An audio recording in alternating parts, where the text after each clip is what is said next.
नमस्कार दोस्तों, हमारे YouTube चैनल में आपका स्वागत है। आज हम एक मुद्दे पर बात करने जा रहे हैं जो आजकल हेडलाइंस में है, इलेक्टोरल बॉन्ड। आपने इस शब्द का तो नाम सुना ही होगा, लेकिन ये क्या होता है और ये क्यों इतना विवाद में है, चलिए इस वीडियो के माध्यम से जानते हैं। दोस्तों, पॉलिटिकल फंडिंग में ब्लैक मनी और कैश लॉन्ड्रिंग से लड़ने के लिए हमारे तब के finance minister late Arun Jaitley ji parliament में एक स्पीच देते हैं जिसमें वह कहते हैं पॉलिटिकल फंडिंग को ट्रांसपेरेंट करने के लिए 70 ईयर्स में कोई तरीका नहीं मिल पाया है और ये पॉलिटिकल फंडिंग को ट्रांसपेरेंसी और अकाउंटेबिलिटी प्रदान करेगा और ब्लैक मनी और कैश लॉन्ड्रिंग को ख़त्म करने के लिए बहुत बड़ा रिफॉर्म लाए हैं जिसका नाम इलेक्टोरल बॉन्ड है।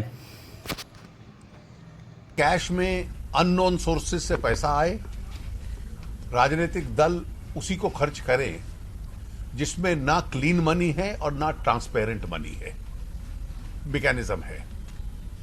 इस व्यवस्था को बदलने के लिए जो वैकल्पिक व्यवस्था बनाई है वो इलेक्टोरल बॉन्ड्स की है कि कोई भी व्यक्ति अगर किसी राजनीतिक दल को, और केवल राजनीतिक दल वो होंगे ताकि इसमें कोई फर्जी व्यक्ति राजनीतिक दल रजिस्टर करवा के पॉलिटिकल पार्टी ना बना पाए, जो रजिस्टर्ड होंगे इलेक्शन कमीशन के साथ और जिनको पिछले चुनाव में कम से कम 1% वोट मिलना चाहिए ताकि कुछ ना कुछ उनकी फॉलोइंग हो, वही एलिजिबल होंगे। हर राजनीतिक दल को एक नोटिफाइड बैंक अकाउंट देना पड़ेगा चुनाव आयोग को, और ये इलेक्टोरल बॉन्ड्स केवल उसी बैंक अकाउंट में इन कैश हो पाएंगे। जो व्यक्ति किसी पॉलिटिकल पार्टी को डोनेशंस देना चाहता है वो इन इलेक्टोरल बॉन्ड्स को स्टेट बैंक ऑफ इंडिया की कुछ नोटिफाइड ब्रांच होगी, उस ब्रांच से खरीद सकता है।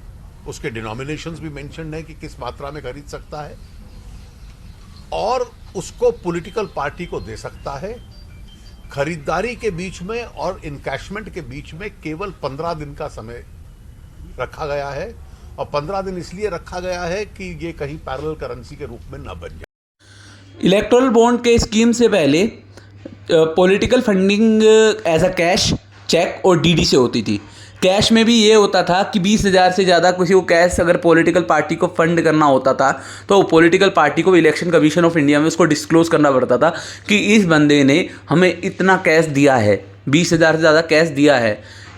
तो इसमें इससे पहले एक और रूल था कि एक कंपनी अपने प्रॉफिट का 7.5% हिस्सा ही दे सकती है एज आ पॉलिटिकल फंडिंग, उससे ज़्यादा नहीं दे सकती। पर जब इलेक्टोरल बॉन्ड स्कीम को लाया गया तो गवर्नमेंट ने इस लिमिट को भी हटा के अनलिमिटेड कर दिया कि अगर कंपनी को प्रॉफिट हो या ना हो, अगर वो फंडिंग करना चाहती है तो वो कर सकती है। इस पर भी सवाल उठाए गए कि आपने कंपनी एक्ट कुछ क्यों चेंज करा गया, इसमें कोई स्कैम की साजिश है या फिर क्या है, पहले ये भी सवाल उठे। पर इतना किसी ओपोजिशन ने सवाल नहीं उठाए क्योंकि उनको भी फंडिंग चाहिए थी और सभी पार्टी को फंडिंग चाहिए होती है क्योंकि उनको भी अपनी पार्टी चलानी है। एक पार्टी चलाने का एक्सपेंस बहुत ज़्यादा होता है, तो इसलिए किसी ने इस पर सवाल नहीं उठाया। पर एक्सपर्ट्स ने इस पर सवाल ये उठाया कि आप एज अ फाइनेंशियल बिल क्यों नहीं लाए से और मनी बिल क्यों लाए। इसका भी एक जवाब है दोस्तों, क्योंकि उस वक्त जो हमारी गवर्नमेंट थी लोकसभा में बहुत स्ट्रॉन्ग थी और राज्यसभा में बहुत वीक थी, इसलिए वो राज्यसभा से पास नहीं हो पाता और मनी बिल को खाली लोकसभा की वो मेजोरिटी चाहिए होती है, राज्यसभा में कोई ज़रूरत नहीं उसको ले जाने की, इसलिए। और फाइनेंशियल बिल, अगर ये फाइनेंशियल बिल के तौर पे आता तो गवर्नमेंट को लोकसभा और राज्यसभा दोनों हाउसेस से इसको पास कराना पड़ता। परंतु दोस्तों इसमें भी आरबीआई ने गवर्नमेंट को एक चिट्ठी लिख के कही कि आप पूरी इशूइंग अथॉरिटी एसबीआई को नहीं दे सकते क्योंकि ये बॉन्ड जो थे एज अ करेंसी वर्क कर रहे थे और करेंसी इशूइंग अथॉरिटी हमारे देश में आरबीआई के पास है। जैसे कि करेंसी आप मान लीजिए कि ये बॉन्ड ऐसा था जिसको मिले उसका हो जाएगा। जैसे कि मान लीजिए आज मैंने कांग्रेस को चंदा देने के लिए 1,000 रुपये के 2 बॉन्ड खरीदे और मैं देने गया, पर उससे पहले मेरे से किसी ने छीन कर बीजेपी में करवा दिए तो वो बीजेपी के हो जाएंगे, वो 2,000 के इलेक्टोरल बॉन्ड। पर इसमें एक और रूल ये था कि अगर आप 15 दिन में इस बॉन्ड को अपनी फेवरेट पॉलिटिकल पार्टी को नहीं देते हो तो ये जो आपने जितने भी रुपए के बॉन्ड खरीदे वो आपको रिफंड नहीं होंगे, वो सीधा पीएम केयर रिलीफ फंड में चले जाएंगे। पर पीएम केयर फंड भी सरकारी ऑडिट, गवर्नमेंट ऑडिट के अंडर नहीं आता, वो आरटीए के अंडर भी नहीं आता।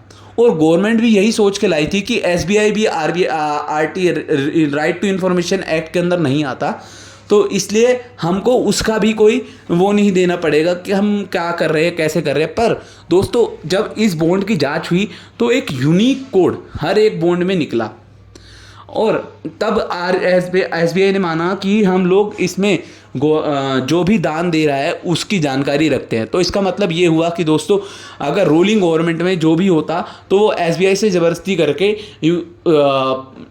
डोनेटी की सारी इन्फॉर्मेशन निकलवा सकता था।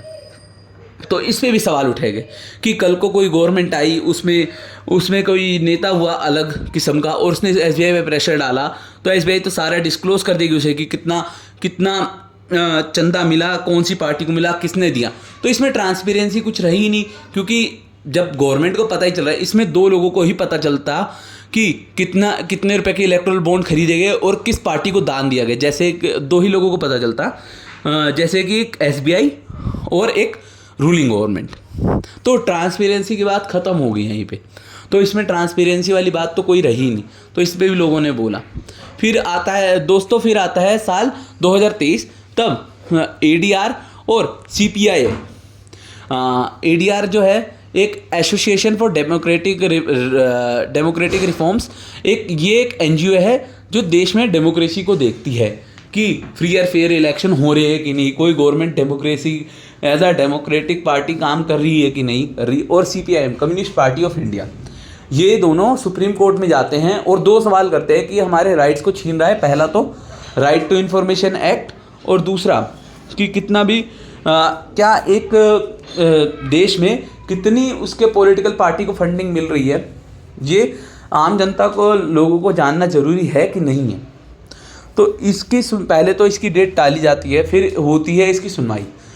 तो दूसरी एक दो सुनवाई होती है, उसके बाद आता है 15 फरवरी 2024, जब जो एडीआर की तरफ से जो वकील थे प्रशांत भूषण जी, वो एक कंपनी का एग्जाम्पल लाते हैं। एक फ्यूचर गेमिंग नाम की कंपनी है जो लॉटरी टिकट इशू करती है, वो 2 करोड़ का प्रॉफिट करके 1300 करोड़ सरकार को दान देती है। तो इस पे उनने सवाल उठाया कि ये कैसे हो सकता है कि एक कंपनी जो 2 करोड़ का प्रॉफिट कमा रही है, तो वो कैसे एक गवर्नमेंट को 1368 करोड़ दान दे सकती है। पर दोस्तों, एक और बात इसमें सामने निकली है कि जो लोग बोल रहे हैं कि ये फ्यूचर गेमिंग कंपनी ने खाली बीजेपी को दान दिया है, ये गलत बात है। इससे सभी गवर्नमेंट्स को दान दिया है, चाहे बीजेपी को ज़्यादा दिया हो वो बात अलग है, ये बात भी माननी पड़ेगी हमें, पर उसने सारी गवर्नमेंट को दान दिए हैं। पर दोस्तों, इसमें एक और एंगल निकाला गया कि जिन कंपनियों ने ज़्यादा पॉलिटिकल पार्टीज़ के जिसमें ये फ्यूचर गेमिंग और इन सब की दलीलें रखी गई सुप्रीम कोर्ट में प्रशांत भूषण जी के द्वारा, तब हमारे जो गवर्नमेंट के वकील थे, उन्होंने एक एग्जाम्पल दिया कि हम राइट अकॉर्डिंग टू कॉन्स्टिट्यूशन के आर्टिकल 21 राइट टू लाइफ के तहत हम किसी भी बॉन्ड को वो बता नहीं सकते या फिर इन्फॉर्मेशन नहीं दे सकते, क्योंकि एक इंसान, कंपनी या फिर एक इंडिविजुअल की जान पर खतरा आ सकता है। जैसे कि मान लीजिए कि अगर मैं एज आ कांग्रेस को दान देता हूं और आप फिर से बीजेपी जाती है, तो बीजेपी वाले मेरे को परेशान कर सकते हैं कि आपने हमारे को फंडिंग नहीं दी, ये वो, हम मेरे पे कुछ ईडी और इनकम टैक्स इन सब की जांच बैठा सकते हैं। इसलिए उन्होंने ये एग्जांपल दिया कि जैसे एक आदमी वोट करने जा रहा है, उसकी भी आइडेंटिटी छुपा के रखी जाती है कि वो किसे वोट कर रहा है, ऐसे ही हम इसकी भी आइडेंटिटी छुपा के रखना चाहते हैं जो हमारे इलेक्टोरल बॉन्ड खरीदे जा रहे हैं। पर कुछ एक्सपर्ट इस पे भी ये कहते हैं कि आप तो ये एक्सक्यूज़ दे रहे हैं। मान के चलिए कि अगर कोई इंसान पब्लिक कार्य में काम कर रहा है तो उसको डिस्क्लोज क्यों नहीं करना चाहिए, क्योंकि एक गवर्नमेंट को दान दे रहा है तो वो तो अच्छी बात है कि उसकी सोच की वाली गवर्नमेंट आएगी, क्योंकि वो उसकी तरह काम करेगी तो देश के लिए अच्छा ही होगा। पर ये पॉलिटिकल पार्टीज़ के हमेशा के एजेंडे ही रहते हैं, ये पहले से ही ऐसे फालतू के बहाने देते आए हैं कि उनकी पॉलिटिकल फंडिंग कहाँ से ले रहे हैं वो डिस्क्लोज़ ना हो पाए। फिर इसके बाद जब सुप्रीम कोर्ट ने देखा कि रियलिटी ये थी कि फ्यूचर गेमिंग ने कम प्रॉफिट करके ज़्यादा डोनेशन दी, तो सुप्रीम कोर्ट ने एसबीआई को ऑर्डर दिया कि आप 21 दिन में सारी डेटा निकाल के दीजिए। पर इसके खिलाफ एक एसबीआई ने भी याचिका दी कि हमको कम से कम 30 जून तक का टाइम चाहिए कि हम इस पूरा डेटा मैच करके हम आपको दे सकें। पर एसबीआई ने सोचा कि ये भी हमारी बात में आ जाएंगे, जैसे ग्राहक आ जाते हैं कि अभी लंच टाइम चल रहा है, बाद में आइएगा। तो पर सुप्रीम कोर्ट ने उनको फटकार लगाई और कहा कि 21 दिन के अंदर हमें सारा डेटा चाहिए। पर एसबीआई इतनी चालाक थी कि उनने डाटा दिया पर अलग अलग करके दिया कि आप मिलाते रहिए, और इंसान मिलाते मिलाते कंफ्यूज हो जाएगा कि किसने किस पार्टी को कितना दान दिया। परंतु जब एसबीआई ने सुप्रीम कोर्ट ने फिर से एसबीआई को फटकार लगाई, तब एसबीआई ने पूरा डेटा मैच करके 15 मार्च को इलेक्शन कमीशन में सबमिट करा और इलेक्शन कमीशन ने उसे पब्लिक किया।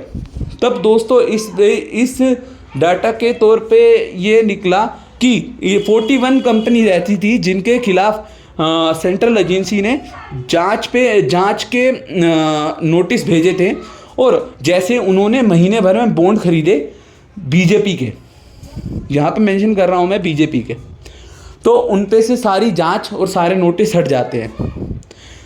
फॉर एग्ज़ाम्पल एक हैदराबाद की मेघा इंजीनियरिंग कंपनी है, 2019 पर उनको इनकम टैक्स की नोटिस जाता है और वो 1 महीने के अंदर अंदर वो बॉन्ड खरीद लेते हैं, तो इनकम टैक्स उनको छोड़ देता है।